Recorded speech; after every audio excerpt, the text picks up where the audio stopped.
దేశవ్యాప్తంగా మౌలిక వసతుల కల్పనతో పాటు పేద మధ్యతరగతి ప్రజలకు నాణ్యమైన వైద్యాన్ని అందుబాటులోకి తెచ్చే క్రతువులో కేంద్ర ప్రభుత్వం మరో కీలక అడుగు వేసింది.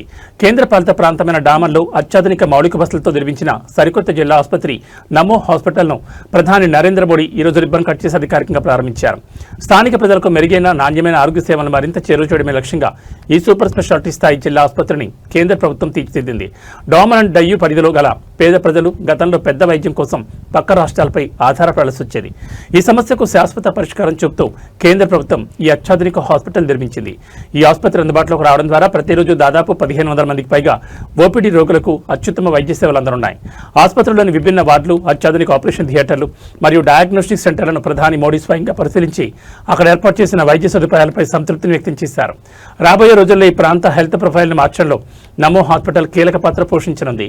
దేశంలోని ప్రతి పౌరుడికి తక్కువ ఖర్చుతో కూడిన కార్పొరేట్ స్థాయి వైద్యం అందించడమే తమ ప్రభుత్వ ధ్యేయమని ఈ సందర్భంగా ప్రధాని మోడీ స్పష్టం చేశారు. డామన్, దాద్రా నగర్ హవేలీ ప్రాంతాల రూపురేఖలు మారుస్తూ కేంద్ర ప్రభుత్వం అందిస్తున్న ఈ సరికొత్త ఇన్ఫ్రాస్ట్రక్చర్ గిఫ్ట్ పట్ల స్థానిక ప్రజల నుంచి పండగ వాతావరణం వ్యక్తమవుతోంది.